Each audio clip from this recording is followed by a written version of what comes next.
se había vacunado.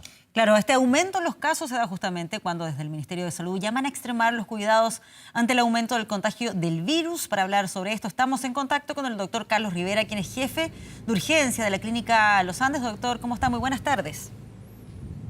Buenas tardes, Patricia y Gonzalo. Sí, me gustaría partir primero, doctor, colocando en contexto estos 19 fallecidos de los cuales ya se ha informado por el tema de la influenza.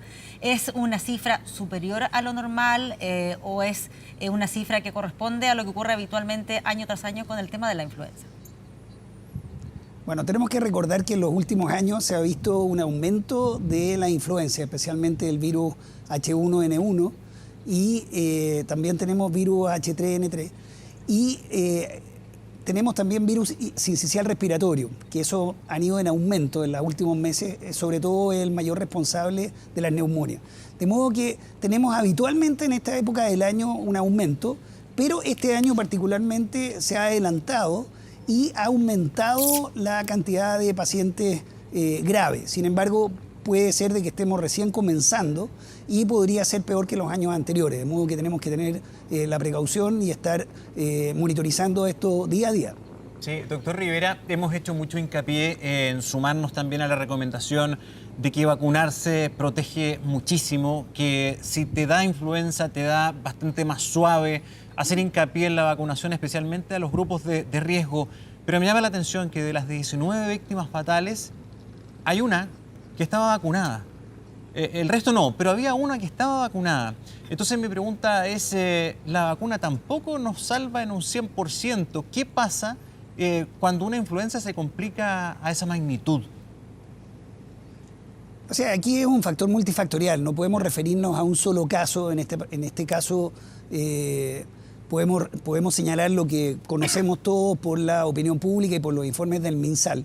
Si tenemos 18 personas que no fueron vacunadas y que fallecieron a raíz de la influenza, creo que es más importante concentrarnos en eso, es decir, la vacuna previene la influenza grave, no previene siempre la aparición de una influenza más leve, y tampoco previene la aparición de otro tipo de enfermedades respiratorias como es el virus sincicial respiratorio, que es el principal responsable de los últimos casos de neumonía hospitalizados en los hospitales centinelas. Por lo tanto, el concepto que tenemos que tener ahora es que la vacuna sirve, pero hay que ponérsela de forma oportuna.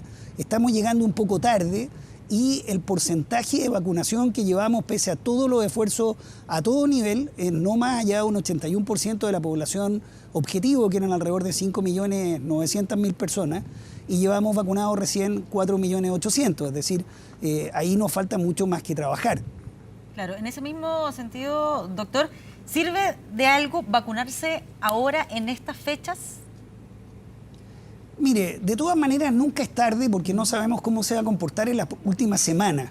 Sobre todo hay que pensar de que requiere un periodo de inmunización. Sin embargo, la recomendación del Ministerio y de los expertos es que aún no es tarde para vacunarse. Vale la pena hacer énfasis especialmente en las poblaciones que no han respondido al llamado ministerial, que son básicamente los mayores de 65 años, que llevamos recién una penetración del 61% de los pacientes que debieron vacunarse no lo han hecho. El personal de salud, que también debería vacunarse el 100%, y tenemos índices que no son el 100%, y eso tampoco es adecuado. Y también recordar a las mujeres embarazadas desde las 13 semanas de embarazo que deberían tener una mayor cobertura. Sí, doctor Rivera, le quería preguntar, una persona que no alcanzó a vacunarse, no lo ha hecho hasta hoy, y un integrante de su familia, de su entorno inmediato, se contagia, se enferma, ¿tengo algo que hacer para prevenir la situación en ese caso extremo, ante el panorama actual? ¿Algún medicamento que tomar? Mire, o sea, medicamentos en realidad no está demostrado 100% que el oseltamivir, que es el fármaco que todo el mundo conoce y que hoy día es tan difícil a veces de encontrar, realmente ayude a cambiar el estado global de la enfermedad. Es decir, sabemos nosotros hoy día por medicina basada en la evidencia que lo que hace es acortar el periodo de estado de 6 días, o sea, 6 horas a 36 horas, es decir, no es muy significativo. podría estar indicado en algunas personas de riesgo, y hay algunas recomendaciones, sobre todo en personas que tienen enfermedades pulmonares obstructivas crónicas, insuficiencia renal o enfermedad renal crónica, en pacientes que tienen en general patología. Sin embargo, en el caso que usted menciona de una familia, yo le diría que el oseltamivir es de poca utilidad. Lo más probable es que la persona ya se haya contagiado, y si no lo ha hecho, ahí sí la prevención es muy útil. Entonces, principalmente a los auditores, recordar la importancia del lavado de manos, recordar la importancia que esta enfermedad se transmite por gotitas. Entonces, cada vez que tosemos, cada vez que estornudamos, debemos procurar hacerlo alejado de las personas. Usar mascarilla en esa familia puede ser una solución, y tratar de aislar un poco y no tomar contacto directamente con personas enfermas. Sí, doctor, cuando se nos dice lávese las manos de manera frecuente, parece un consejo tan poco importante, tan como irrelevante, pero entiendo que el porcentaje de protección que logramos al lavarnos frecuentemente bien las manos, es decir, arriba de la muñeca hacia abajo, bien lavado, es altísimo, es muy buena protección. Por supuesto, Gonzalo, esa es una muy buena recomendación a nuestros auditores, y es algo que no debemos nunca minimizar. Es decir, en los hospitales nosotros logramos que el personal de salud reduzca la tasa de infección año a año, y por eso que es tan importante recordar estas medidas preventivas, y con eso, si funciona en los hospitales, va a funcionar en la casa también. Entonces, no olvidemos algo tan sencillo como eso nos protege en forma muy, muy significativa. Esto se transmite básicamente persona a persona, entonces es el momento de tomar acción. Si ya nos contagiamos, bueno, acudir a un servicio de urgencia si el caso lo amerita, y si el caso no lo amerita, bueno, tratarse en forma ambulatoria, pero pensar de que yo estoy contagiando a otras personas, de modo que evitar el contagio con personas o la exposición innecesaria con personas de riesgo, que son sobre todo niños muy menores, personas con enfermedades crónicas y los adultos mayores sobre los 65 años. Sí, en ese mismo sentido, doctor, una de las dudas que también han ido surgiendo en estos días a raíz de la información de estos 19 fallecidos por el tema de la influenza es si aquellas personas que no están en el grupo de riesgo se deben también vacunar.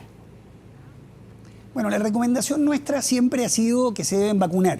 Hay que recordar que las medidas de salud pública están basadas en usar los recursos de mejor forma para tratar de tener un mayor impacto. Eso no significa que otras personas no puedan también estar en riesgo. Lo que pasa es que si realmente queremos impactar, tenemos que tener una conducta súper responsable. Es decir, focalizamos los recursos que siempre son insuficientes en salud para aquellos casos que son realmente más, que reeditan en el fondo mayores resultados. Sin embargo, en el caso individual, si yo puedo acceder a una vacuna, me debería vacunar. Esa es la verdad. Entonces, toda la población debería estar vacunada, excepto aquellos que realmente son alérgicos a la proteína de la leche y que son realmente muy alérgicos, es decir, aquel que haya hecho un cuadro anafiláctico. Todos los otros casos realmente no tienen contraindicación.